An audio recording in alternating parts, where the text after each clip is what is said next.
अरे अरुण, अफजल कहाँ है? अरे अफजल साहब तो 5वीं मंजिल पर ब्लॉक के पास बैठे हुए हैं, पता नहीं 1-2 घंटे से वहीं बैठे हैं, मैं यहीं से देख रहा हूँ। अरे क्या हुआ अफजल भाई, कैसे बैठे हो उदास? अरे सर क्या बताऊँ, ये मैं स्ट्रक्चर में था हाँ और सीधा मुझे साहब भेज दिए प्लास्टर करवाने के लिए। हाँ। मैं प्लास्टर कभी करवाया नहीं इसके पहले, अच्छा, तो करवाना स्टार्ट कैसे करना है, इसके पहले क्या क्या करना चाहिए मुझे पता ही नहीं है। तो आप ये कहना चाह रहे हैं आप स्ट्रक्चर में काम कर रहे थे लेकिन आपको प्लास्टर की जानकारी नहीं है? जी सर। तो चलिए मैं आपको बताता हूँ कैसे करते हैं। ठीक है, आइए सर। कहीं आप भी अफजल बाबू की तरह प्लास्टर को लेकर चिंतित तो नहीं? तो आइए सीख लीजिए और अपनी घबराहट को दूर कीजिए। नमस्कार दोस्तों, मैं हूं बजरंग और ट्रिक्स सिविल इंजीनियरिंग पे आपका स्वागत है। तो चलिए आज सीखते हैं अपन प्लास्टर स्टार्ट करने से पहले किसी भी जगह का मैं ये मान के चलूँगा कि वहाँ पे MEP के सभी कार्य उचित प्रकार से किए गए हैं। साथ ही साथ हमें ये देखना है कि जहाँ भी हम प्लास्टर कर रहे हैं वहाँ की ड्राइंग अवेलेबल हो, जिसमें कि साइज, हाइट, लेवल, किसी भी लिंटल का, विंडो का या डोर का सब कुछ दिया हुआ होना चाहिए। उसके बाद हम ड्राइंग के हिसाब से या जिस भी साइज़ में हमें कमरे का साइज़ तैयार करना है उसके हिसाब से हम वहाँ बूंदा लगाते हैं।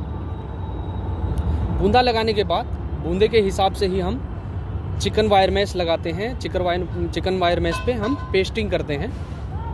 पेस्टिंग करने के बाद हम इसमें 1 दिन का गैप देते हैं और जो 1 दिन का गैप लेते हैं उसमें हमें अच्छी प्रकार से तराई कर देते हैं, जिससे कि होता यह है कि जो भी चिकन वायर मैश आपने लगाई है उस पर सीमेंट रिलेटेड जो भी कार्य हुए हैं उनकी अच्छी तरीके से पकड़ हो जाती है, उनकी तराई हो जाती है। उसके बाद हम नेक्स्ट डे यहाँ पे प्लास्टर की तैयारी करते हैं, प्लास्टर स्टार्ट करते हैं। प्लास्टर स्टार्ट करने से पहले आप अच्छी तरीके से जांच लें कि वहाँ पर स्कैफोल्डिंग उचित प्रकार से बनी हुई हो, लाइटिंग की व्यवस्था प्रॉपर तरीके से हो रखी हो और आपको डोर विंडो का साइज प्रॉपर तरीके से ज्ञात हो। उसी हिसाब से हम प्लास्टर करते हुए चीज़ों को आगे लेके बढ़ेंगे। इंटरनल यानी अंदर के कमरे के या जीने के प्लास्टर के केस में मैं बात करूँ तो प्लास्टर का जो रेशियो रहता है वो 1:4 का रहता है।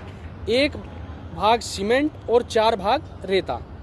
और थोड़ा मैं तोड़ के इसको बताता हूँ आपको कि जो 1 भाग सीमेंट है उसमें 4 भाग रेता मिलाया जाता है।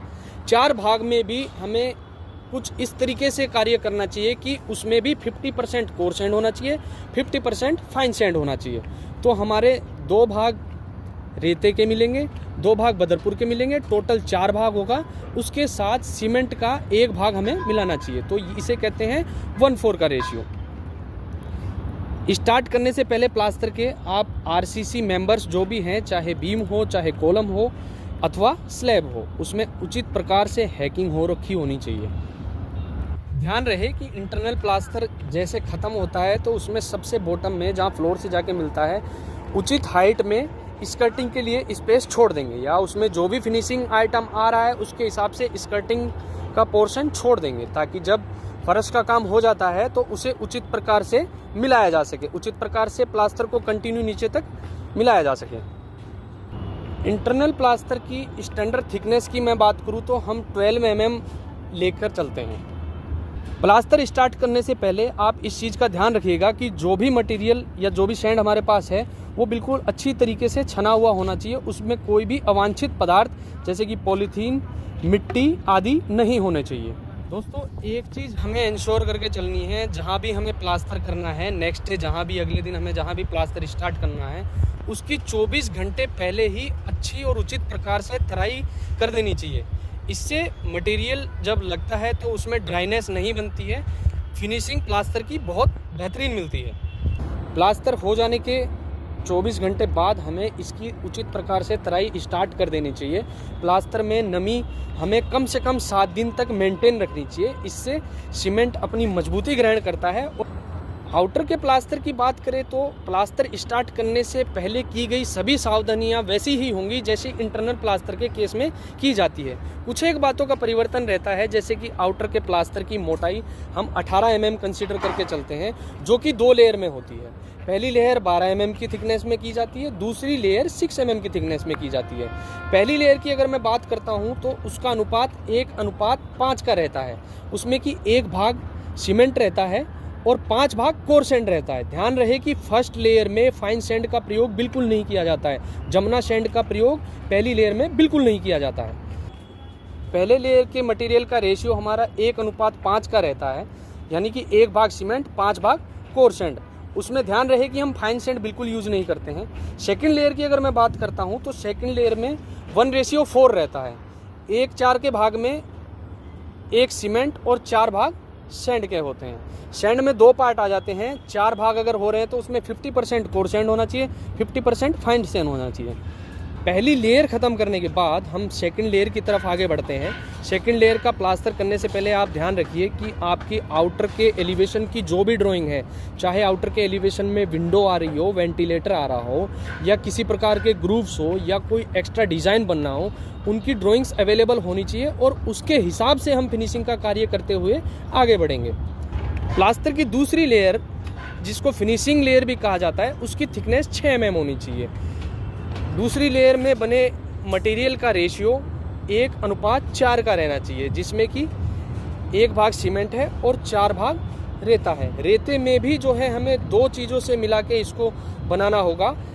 2 भाग हमें कोर सैंड के मिलाने होंगे और 2 भाग हमें फाइन सैंड के मिलाने होंगे। इस प्रकार से कुल मिलके फाइन सैंड और कोर सैंड 4 भाग तैयार करेंगे। इन 4 भागों को आप सीमेंट के 1 भाग के साथ मिलाएंगे और अच्छी तरीके से उचित प्रकार से मिलाकर हम जो है इसका प्लास्टर स्टार्ट करेंगे।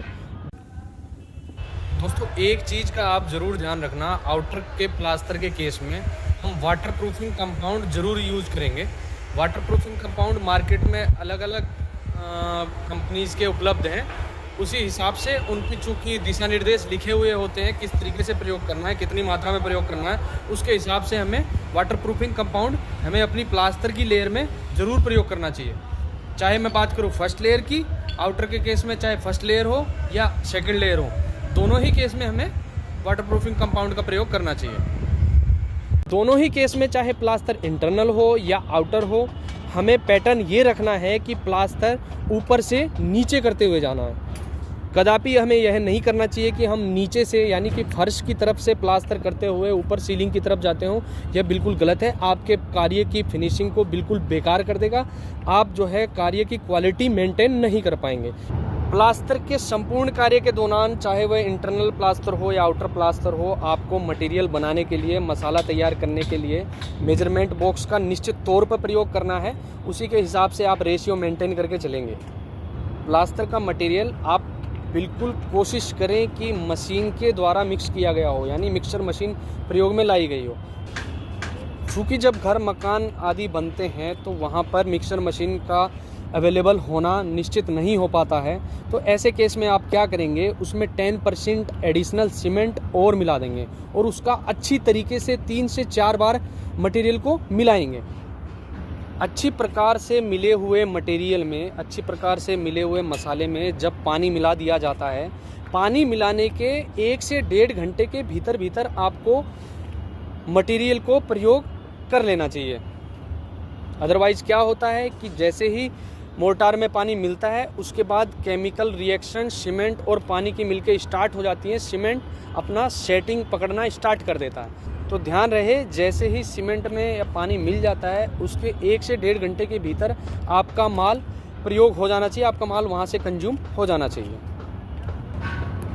और अगर आपको लगता है कि माल जो है 1 से 1.5 घंटे के भीतर प्रयोग नहीं हो पाएगा, तो आप सावधानी के तौर पे एक काम कर सकते हैं कि कुछ भाग में आप केवल पानी मिलाएं, बाकी भाग को आप सूखा रखें। भले ही सीमेंट मिला हुआ है, लेकिन उसको कुछ देर तक 3 से 4 घंटे तक हम रोक सकते हैं। तो पानी उतने ही भाग में मिलाएं जितना आप 1 से 1.5 घंटे के अंदर अंदर प्रयोग कर लेंगे।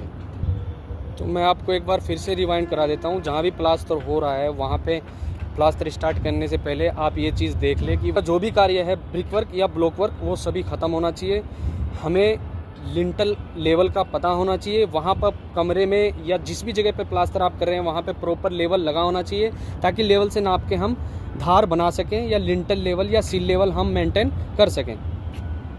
7 दिन तक आप प्रॉपर प्लास्टर की तराई करते रहें, उससे सीमेंट में नमी बनी रहेगी, तो वह प्रॉपर स्ट्रेंथ और मजबूती अपनी ले पाएगा। जब प्लास्टर हो जाता है, उसके बाद हमारी पोस्ट चेकिंग में कुछ चीज़ें आती हैं। उनमें हमें कमरे का साइज चेक करना चाहिए या स्टेयरकेस का जो भी है विड्थ हमें चेक करनी चाहिए, और प्लास्टर का लाइन और लेवल चेक करना चाहिए। विंडो साइज़ और डोर साइज़ किस साइज़ में बने हैं, उन चीज़ों को चेक करना चाहिए। और एक जो महत्वपूर्ण बात है उस पर जनरली ध्यान नहीं जाता है। हमें स्कर्टिंग पूरी प्रॉपर कटी होनी चाहिए, अदरवाइज़ हमारी उसमें चीपर लगते हैं, अनवांटेड कॉस्ट हमारी अदरवाइज़ बढ़ जाती है उसमें। तो इन चीज़ों का आप ध्यान रखें और जो भी आप कार्य कर रहे हैं उसको मन लगा के करें, अच्छा काम करें, अच्छा डिलीवर करें। तो इसी बात के साथ मैं आपसे विदा लेना चाहूँगा। तो हम फिर मिलेंगे एक इंटरेस्टिंग सा वीडियो लेके। तब तक के लिए जय हिंद, जय भारत, गुड बाय।